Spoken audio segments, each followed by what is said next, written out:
One Man's Tracks, the secondhand music channel. I think I've found a winning formula when it comes to discovering these undersung, underrated artists that came out in time that I wasn't around to hear them, and so they've been unfairly relegated to thrift shop shelves. And so when I come looking through and I find an artist with a peculiar name and an intriguing album art, I'm jumping right in to find out what they're all about. And really, how can I resist learning about a band that named themselves after what cannibals call human meat?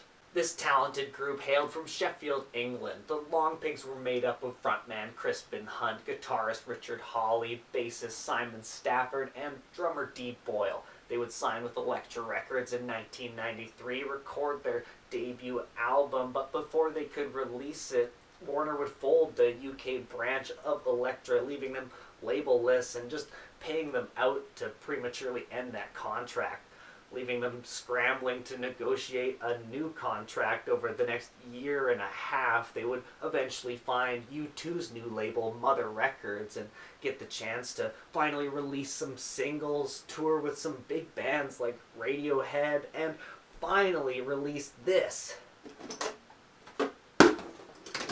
In April of 1996, produced by Kevin Bacon and Jonathan Quarmby, this is the Longpigs' debut album, The Sun Is Often Out. An alternative Brit-pop blend that covers a whole spectrum from indie to grunge to glam and even goth. These Longpigs strike a balance between tenderness and boldness, vulnerability and bravado, and craft an album that is just loaded with these honest, anthemic tracks that are delivered with such a heartfelt charisma, contrasting soft, sensitive verses with heavy, catchy, overblown choruses. The Sun Is Often Out rocks its listeners with emotional waves that roll them up in its timeless themes and forward-thinking sound.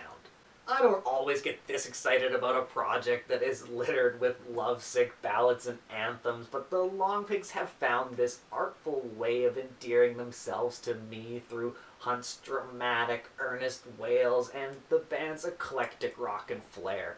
They've made for a well-rounded and well-sequenced record that will continue to hook in listeners to this day.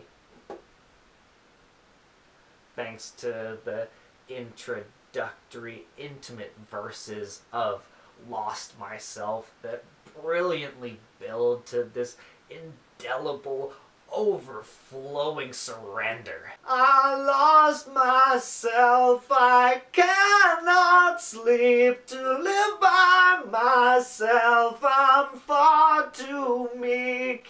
Oh, it's such a beautifully arranged song, and it finds this unique way of expressing the simple sentiment, that struggle between love and heartbreak, and it's a song that will stick in your mind for days after hearing it. Rocking over to the Brit-pop anthem about identity called She Said, that lyrically spirals to a real tragic conclusion that I think is probably often overlooked by this one's surging, repeated choruses, its fist in the air energy, and Crispin's dramatic delivery that's always so full of character that it kind of creates a sort of brave face for this track that covers up this song's themes of exploitation and abuse a little bit, but it's also just so damn catchy that I can't really complain about it. Far comes riding in on this Celtic, northern-sounding atmosphere. It is a somewhat cryptic return to love track. It has some really nice acoustic elements, some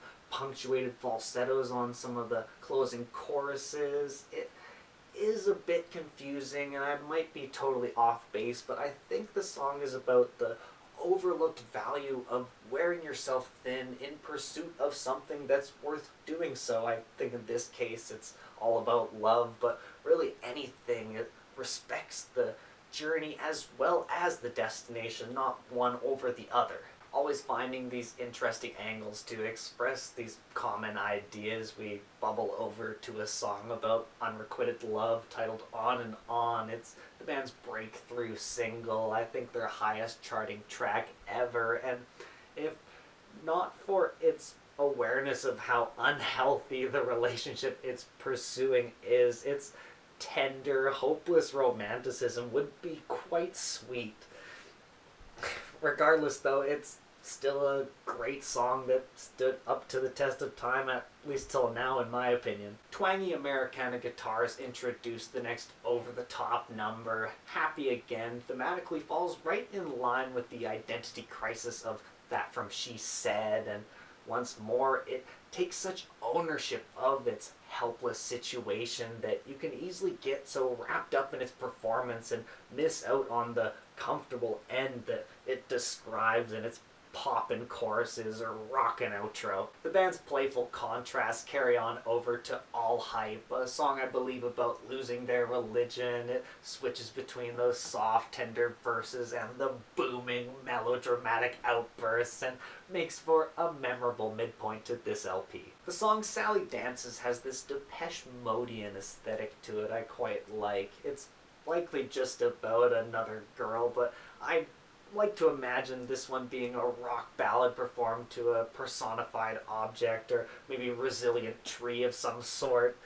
Either way, with another super sticky vocal performance here, it keeps this ship sailing right along. And I would be quite amiss if I didn't mention my British mother, whose name is Sally, whose wedding anniversary is either today or yesterday, depending on when I release this video. I'd like to send out a huge congratulations to my mom and dad for making it, 30 years now? 29 years?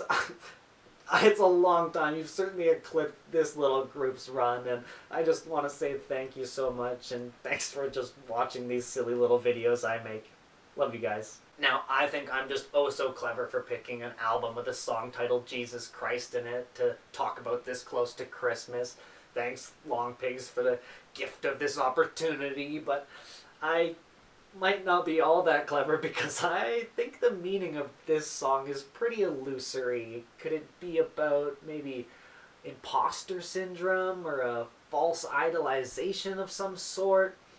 Regardless, I think the tune itself is catchy and dynamic enough that you can kind of let it wash over you either way. We've reached this record's wholehearted peak with Dozen Wicked Words, a touching, cyclical, poetic piece that exudes this feeling of an undeserved yearning, this melodramatic number that endears itself through its honest delivery.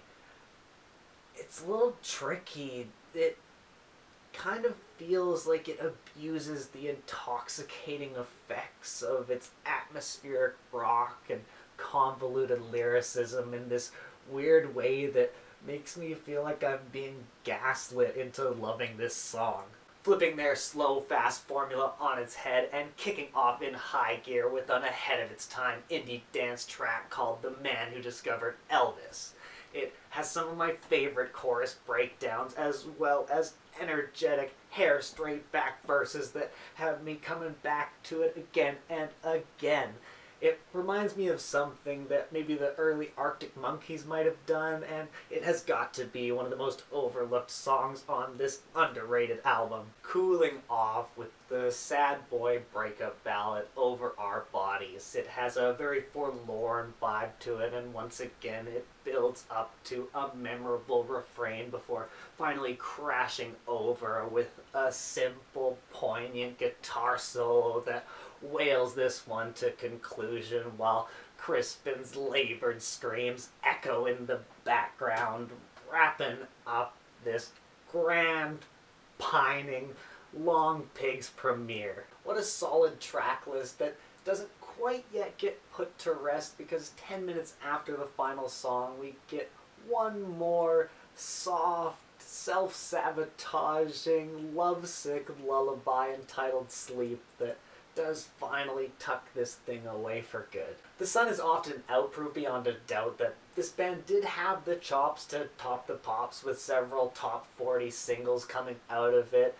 Unfortunately, their relentless touring schedule and that lifestyle associated with supporting it ended up being far too taxing on them, and the very quick turnaround time they were given after that fact to record and release their follow-up album Mobile Home ended up burning them out entirely. And when they didn't get re-signed to Mother Records in 1999, they chose to call it quits. There are certainly still some really solid songs on there, so don't miss out on that either. Otherwise, maybe check out their anthology album On and On they put out in 2013 that contains material from both albums as well as B-sides and some bonus tracks as well.